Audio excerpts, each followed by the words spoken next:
We've had a few requests about either how to create a design in the program for smaller hoops or create a larger design and then break it apart so that it fits into smaller machine hoops.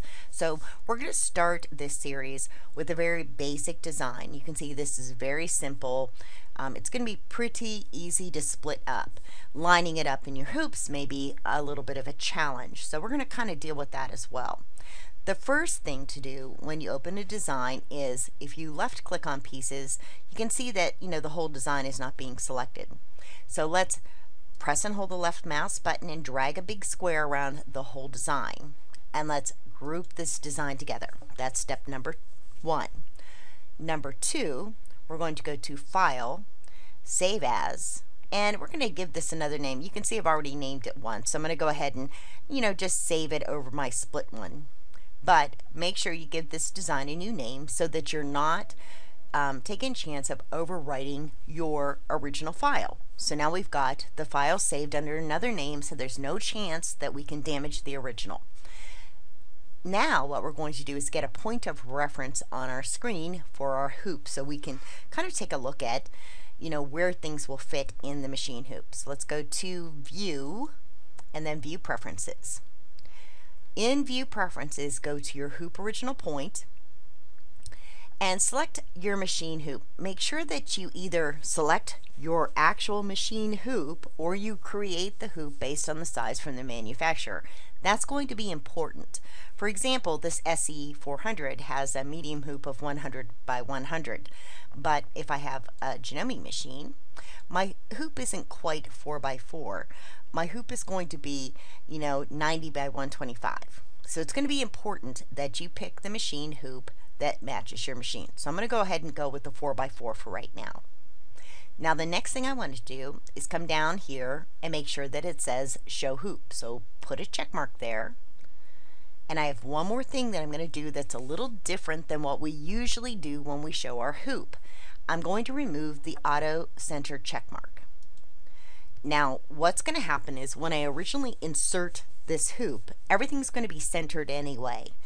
But I can move the design around and it won't move, or the hoop won't move as I move the design now. So we've gone, we've selected our hoop and we've changed the settings we need. So we're going to say OK. There's my hoop. There's my design. You can see it's centered. And that's okay. We want it to stay centered for right now. With my design selected, you can either drag it or you can use the arrow keys, but let's drag the design so that the first part fits into the hoop. And you can see here where it may not be quite centered. So let's zoom in right here and see that little plus symbol on your hoop? That is the center of the hoop on that side. With your design left selected, so that you have the black bounding boxes, use the arrow keys on your keyboard. And if you need to go back to 101, and arrow over so that that is centered. Now what we need to do when we split a design is give ourselves a little bit of wiggle room so that we can adjust the design. You can see the way this design is created. I might have a little bit of trouble with these pieces here and giving myself some wiggle room. But this piece should allow me to have plenty of wiggle room. Okay, these colors are individual and they're going to stitch, just fine in that hoop.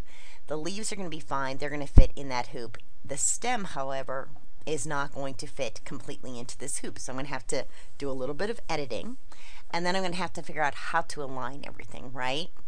So the next thing I'm going to do is I'm going to create some aligning marks.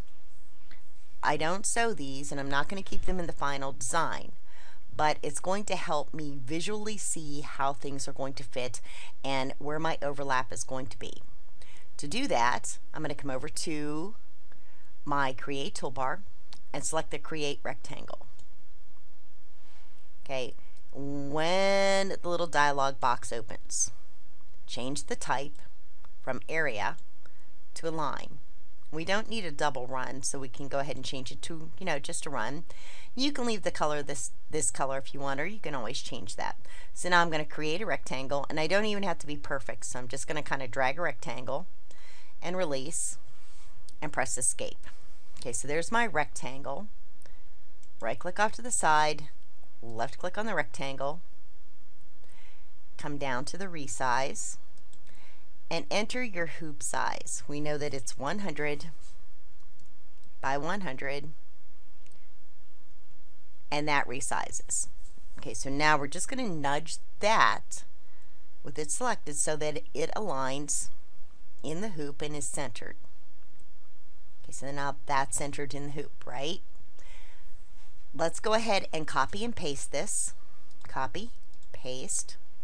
Use the arrow keys and just nudge that down so that you have a visual of where that overlap's going to be and you know how much wiggle room you have in this design. I'm going to go ahead and zoom out for the whole design. And I would change the color of the second line just so you can visually see what's going on. Okay, so this is what we've got going on. You know, here's my hoop. You know, here's, you know, my second hooping. So visually I can kind of see what's going on and I can keep things in position. If you want, at this point, you can turn off your hoop and you don't have to display it because you now have the hoop sizes in these little rectangles we created. Okay, now I know that, you know, I can't get this leaf in the second hooping, you know, because I need to have a little more wiggle room here. But I can fit it into the first hooping. See the blue line? But this stem is going to be the ultimate problem. So what I'm going to do is I'm going to right click on the stem. And I do want to give myself wiggle room, but I also want to be able to align things properly. Okay, so I've got wiggle room now. I'm going to go ahead and zoom in around this area. Make sure you right click to turn the zoom off so you have a little bit better visual view of things. Then I'm going to come up to View Outline, go to the Outline menu and select Divide with a Line. And I'm going to divide this right here and press Enter. And then Escape. And I'm going to zoom back out. So let's generate. So now what I have is this stem is now split into two pieces, right? I've got, you know, the green sections that are going to stitch first, and then this stem, and then this piece. Okay, so I have to be careful when I'm selecting this. This I know is the right stem. This piece is going to go to the bottom. So you may want to go ahead and left click and drag that piece down right above the vase. So what we've got is this is all gonna, the green's gonna stitch and then the flower section's gonna stitch, right? And then we've got this blue outline that's just a point of reference. Technically the design is split. Now we just have to save these sections. So let's right click and drag around these sections. You can see what highlights and flashes, right? If you catch everything, if you kind of drag a little bit too much, you know, you might catch everything. But even if I dragged around this, you can see that, you know, I actually have caught the blue outline as well without selecting anything below. Now, this is a reference point. Remember that. So now what we're going to do is we're going to copy this, come over and create a new file. We're going to paste it. Generate to place the stitches. Let's go ahead and group this together and then come up here and turn your hoop display back on. So now we've got this kind of controlled in position and we're going to leave that alone for a second. Now let's go up to Window and go over to the original file and let's press Control and Delete. So that's all gone now. Let's left click and drag around this. We can group that together. Use the arrow keys and let's kind of arrow this up into the hoop. You know, don't try to move it by dragging it.